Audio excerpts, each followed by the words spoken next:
जय हिंद दोस्तों, कैसे हो आप लोग। मुझे उम्मीद है आप लोग बहुत बड़े होंगे। दोस्तों आज की वीडियो क्लास 10 के लिए है और आज की वीडियो में क्लास 10 का जो फोर्थ टॉपिक है द्विघात समीकरण मैथ में मैं वो लेके आया हूँ, द्विघात समीकरण। इसमें आप दोस्तों आज क्या क्या पढ़ोगे वो देख लो। दोस्तों आप पढ़ोगे इसमें पहले इसका परिचय कि ये द्विघात समीकरण है क्या। उसके बाद दोस्तों इसका मानक रूप पढ़ोगे, मानक रूप। उसके बाद दोस्तों आप पढ़ोगे इसकी कितनी विधि होती है, हल करने की विधियां।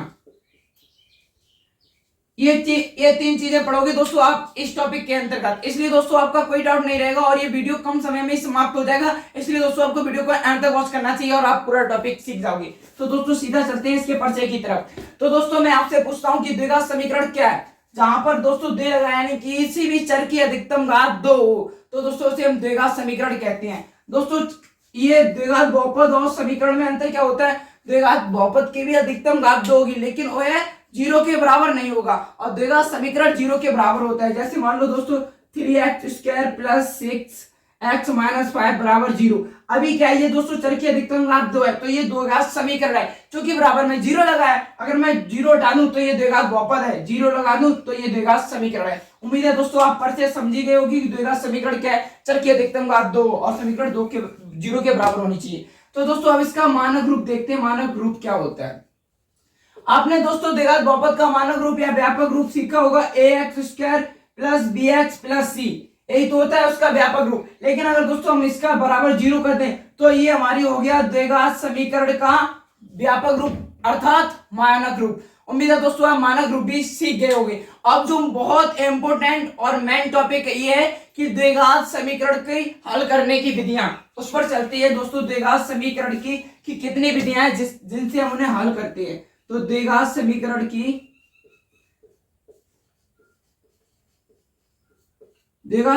की दोस्तों जो हल करने की विधियां उनको देखिए आप लोग। पहली विधि जो होती है दोस्तों गुणनखंड विधि होती है, गुणनखंड विधि। और दोस्तों दूसरी जो है वो पूर्ण वर्ग विधि है। तीसरी है श्रीधाराचार्य विधि। ये दोस्तों आपकी विधियां होती हैं। तो पहली विधि हम पढ़ेंगे गुणनखंड विधि और आज पढ़ेंगे श्रीधाराचार्य विधि। आज हम दो ही विधि पढ़ेंगे क्योंकि दोस्तों पूर्ण वर्ग विधि लंबी विधि होती है। क्योंकि मैं वीडियो बनाता हूं कम समय का, इसलिए दोस्तों आपको पूर्ण वर्ग विधि का एक अलग से एक वीडियो मिल जाएगा, वो आप देख लेना। तो दोस्तों पहली विधि पर चलते हैं, गुणनखंड विधि। गुणनखंड विधि दोस्तों इसके लिए मैं एक समीकरण पहले से लेके आया था दोस्तों। समीकरण x² माइनस 5x प्लस 6 बराबर 0। ये क्या है दोस्तों, एक द्विघात समीकरण है और हम करने क्या जा रहे हैं, गुणनखंड विधि से हल।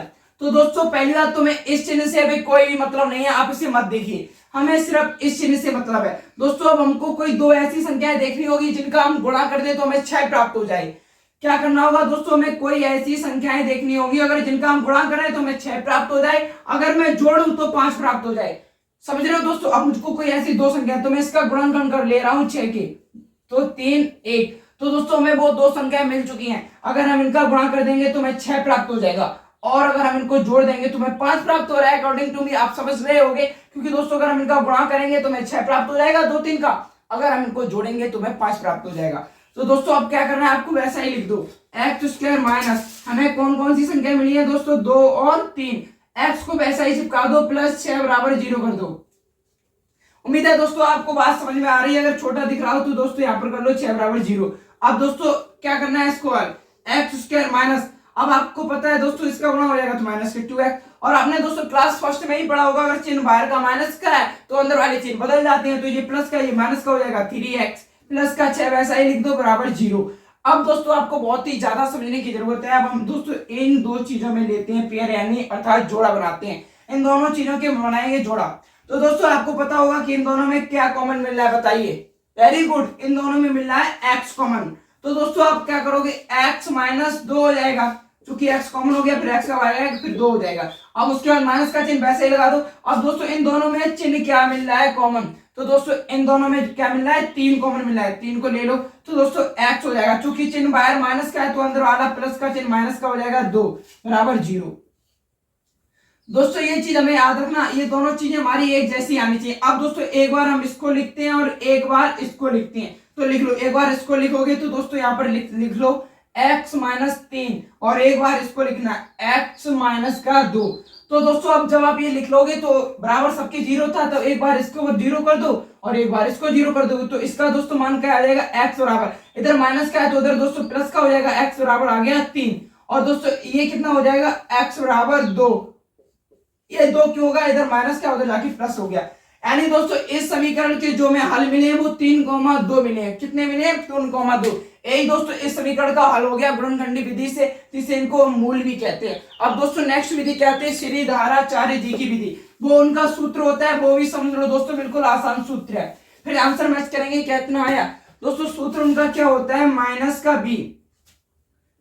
का b plus minus under root b square minus के 4ac बटे 2a। यह दोस्तों होता है श्रीधराचार्य जी का सूत्र। अब दोस्तों इनका मान ज्ञात करने के लिए हमें इसका व्यापक रूप लिखना होगा यहाँ पर, क्योंकि एबीसी की मान हमें प्राप्त हो जाए। ax square plus bx plus c बराबर 0। तो दोस्तों a बराबर 1 हो जाएगा, b बराबर हो जाएगा माइनस के 5, ये मैं लिख रहा हूं डायरेक्ट, और दोस्तों c बराबर हो जाएगा 6।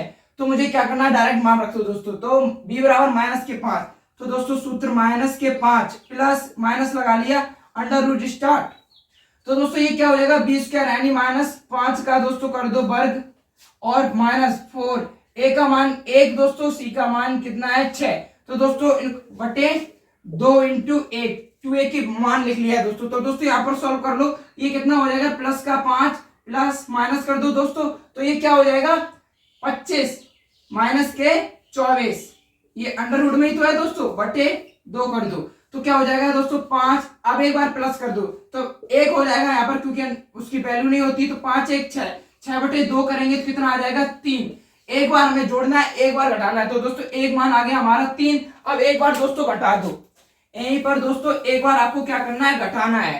तो दोस्तों घटा दो, 25 माइनस कर दो। अब तो अब यहाँ पर घटाएंगे तो 25 हो जाएगा, बचेगा तो 1 बटे कितना, देखो दोस्तों ये 25 नहीं, यहाँ पर होगा 5। अब 5 में से 1 घटा देंगे तो कितना आ जाएगा ये, तो 5 में से 1 गया दोस्तों 4 बटे 2, तो ये किसका आ गया 2। और पहले हमने क्या किया था दोस्तों 3, तो देखा दोस्तों 3 और 2 ही हल आ रही हैं, गुणनखंड विधि से भी और श्रीधराचार्य जी की भी विधि से।